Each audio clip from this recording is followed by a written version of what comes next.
Hey, this is Thomas Levy, and this is our concluding video of graphs of polynomials. This is part 3 of 3.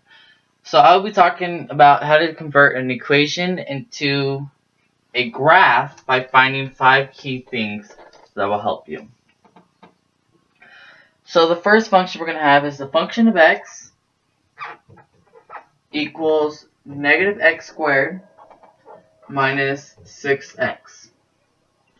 So the first thing we need to find in order to graph this is going to be, does it go up or does it go down?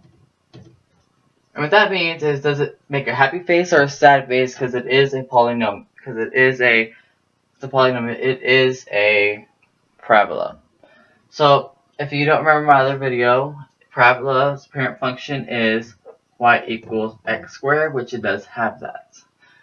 So it's going to go up or down. Second one is, what is a vertex? So we're going to find the vertex of this, which means we're going to find an x and we're going to find a y. The third thing is we need to find the line of symmetry. The fourth thing, line of symmetry, first of all, is going to be the line of the center of the parabola, which can also be defined by the x value in your vertex.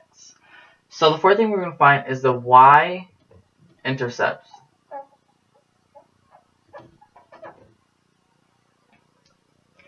And then the last thing we're going to find, is the x-intercept, if there are any, because there's not always x-intercepts. So, first thing we're going to do is, does it go up or down? So in order to know if it goes up or down, we're going to look at the first constant, which is -1. So if it's negative, it goes down. If it's positive, it goes up. And since it's the -1, it goes down. So it's going to make a sad face. So number 2, the vertex. So how you find the vertex is you're going to look for h and k. So h is going to be -b over 2a. And k is going to be the function of -b over 2a. So now that we have -b over 2a, we need to find out what a, b, and c is. So a equals -1, b equals -6, and c equals 0 since there is no c. So now we can just plug all this stuff in. So we got -b. Make sure that because the b is going to be -6, you put that in parentheses because you're going to be multiplying that by a negative. Over 2, and then a is -1. So you have negative times -6, which is just going to be 6, and then you have 2 times -1, which is going to be -2. You can also just simplify this by dividing by 2, which would be 3 over -1. So your answer would just be -3. So that'll be your x value. And then now for your y value, you're going to plug -3 in for x. So function of -3 equals, make sure that negative's on the outside. And the negative and the x aren't really together since they're not in a parenthesis. So you can't combine it with when you're plugging in x for -3. So that's why the negative is going to stay on the outside and the -3 is going to stay on the inside. Make sure to square that, -6 times -3. So -3 times -3 is going to be 9. Make sure that negative is on the outside. And then -6 times -3 is going to be 18. So you can distribute that negative to the 9. And your answer will be -9 plus 18 is going to be 9.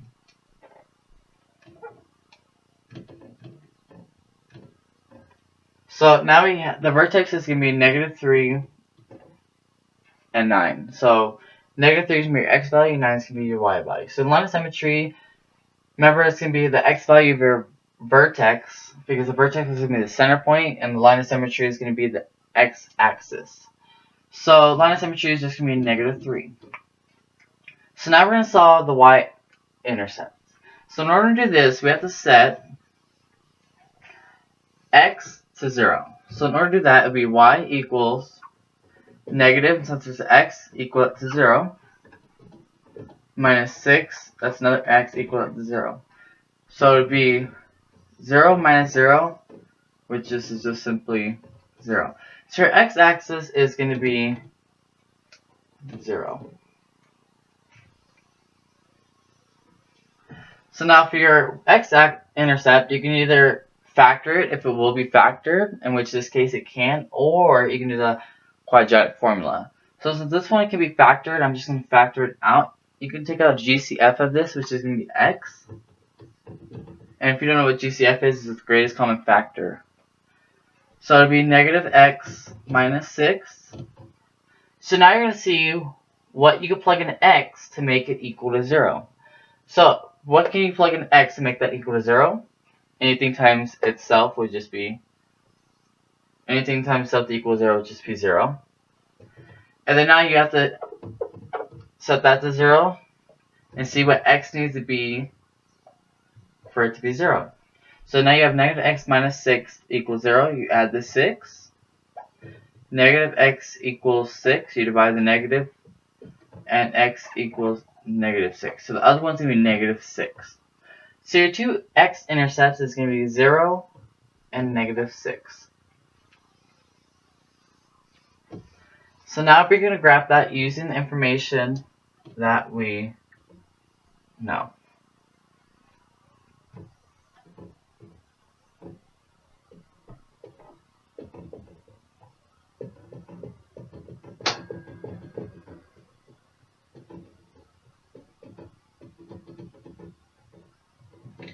Okay, so we're going to first graph the vertex, which is going to be negative 3 and 9. So we go to the left 3 on the x-axis, and we go up 9 on the y-axis. So it'll be somewhere around there. And remember, make sure to mark it so it'll be negative 3, 9. So this right here, this would be the line of symmetry, which would be negative 3. So now you have the y-intercept. So the y-intercept is going to be on the y-axis, and it's going to be 0. So you're going to plot a point where y equals a 0. Now your x-intercepts, you have 0 and 6. That should be 0 and negative 6, sorry. So it'd be where x equals 0. So that point right there. And then where x equals negative 6. Which should be right there. So now you can graph those. My drawing's horrible, but that's what it'd be like if it was to scale. You just graph those. And then this would be 0, 0. And this would be negative 6, 0. So this is how you graph this one, and this is how you solve it.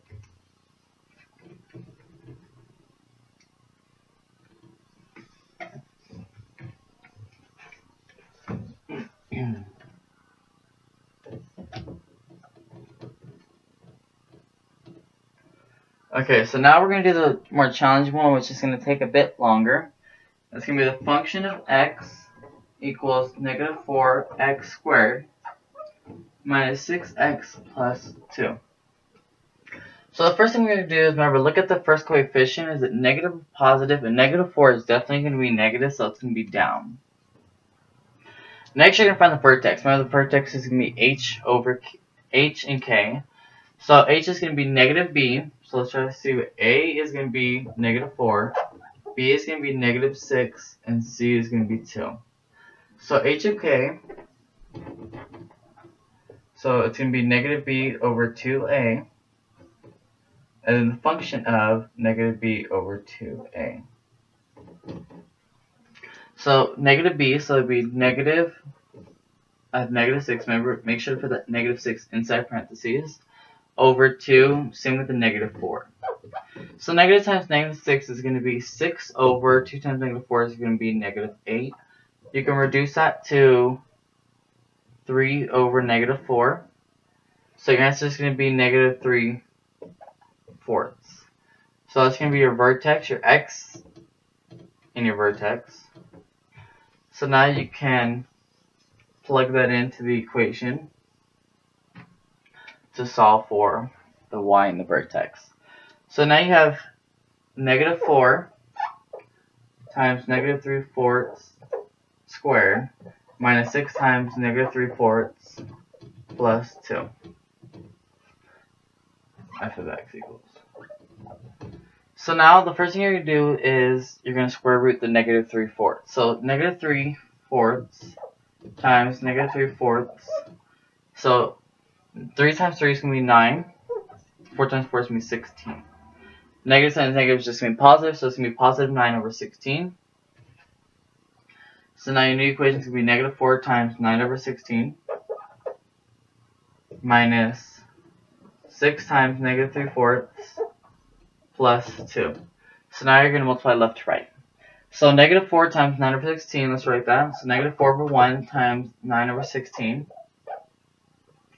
To make it an easier problem, you can cross cancel. So this would be 1, and that would be 4. And how we do that is 4 can go into 16 and 4. 4 can go into 4 one time, and 4 can go into 16 4 times. So now you're going to multiply 1 times 9, which is going to be 9, over 1 times 4, which is going to be 4. Then you have negative times a positive, so it's going to be negative 9/4. So now if you write this, it would be negative 9/4 minus 6 times negative 3/4 plus 2.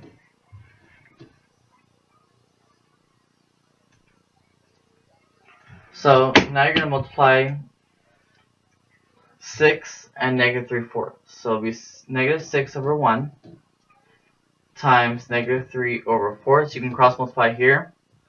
2 can go into 6 3 times, and 2 can go into 4 2 times. So now you're going to multiply negative 3 times negative 3, which would be 9 over 2 times 1 would be 2. So now how you're going to rewrite this is you're going to write it as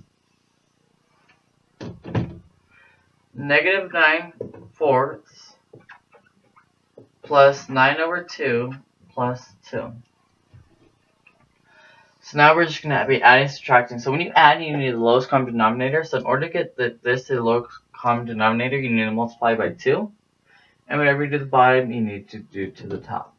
So negative 4 over 4 plus 18 over 4 plus 2 over 1, you multiply that by 4 and top by 4 to get 8 over 4. So negative 9 plus 18 is going to be 9. And then you get 9 over 4 plus 8 over 4, which would be 17 over 4. So now your y value in your vertex is going to be 17 over 4.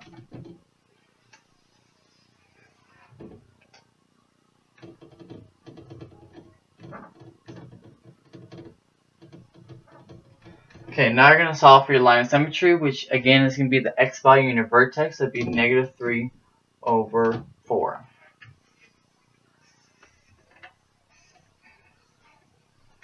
Now to solve for your y-axis, you equal x to 0 again. So it would be y equals negative 4 times 0 squared minus 6 times 0 plus 2.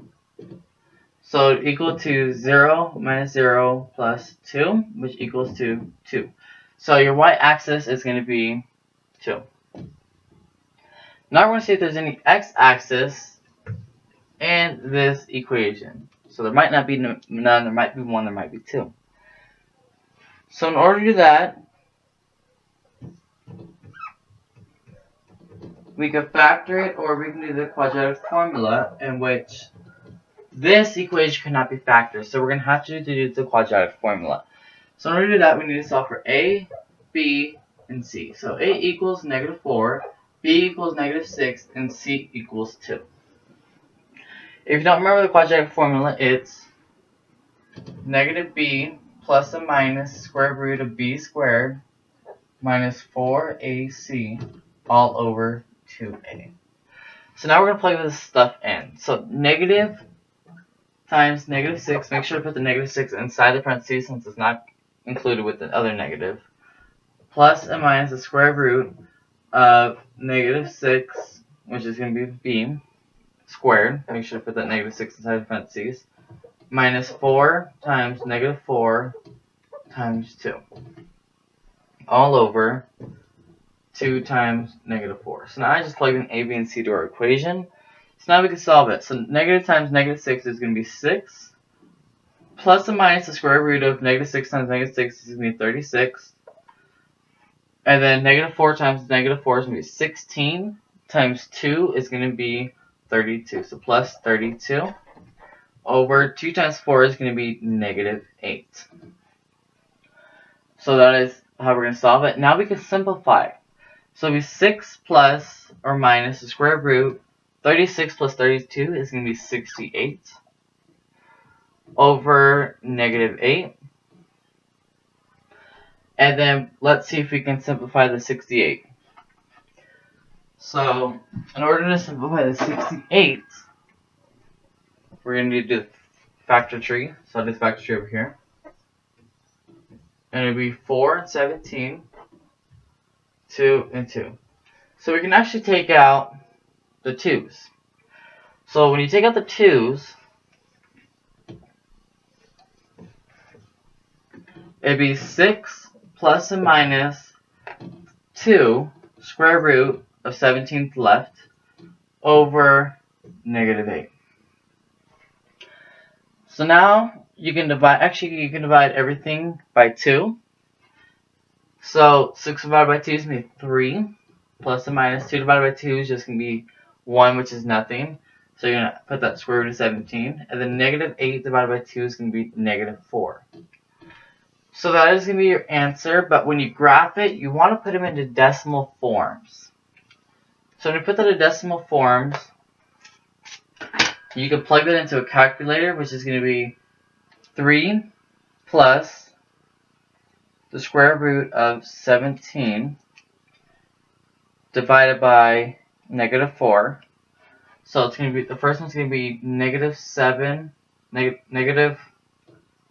1.78. And then the other one is going to be 3 minus the square root of 17 divided by negative 4. And this one's going to be 0.28. Calculators come in handy. Yes, they do. So now that we have all this information, now we can go ahead and graph it.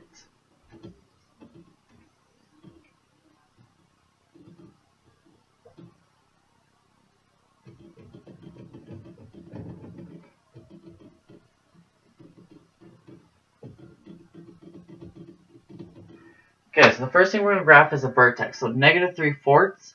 So we're going to go right here almost to the one line, and they're going to go up 17 over 4. So 17 over 4, if you turn it to a mixed fraction, it'll be 4 and 1/4. So you're going to go to the left, negative 3/4. So you're going to go up 1, 2, 3, 4, and 1/4. So it's going to be about right there.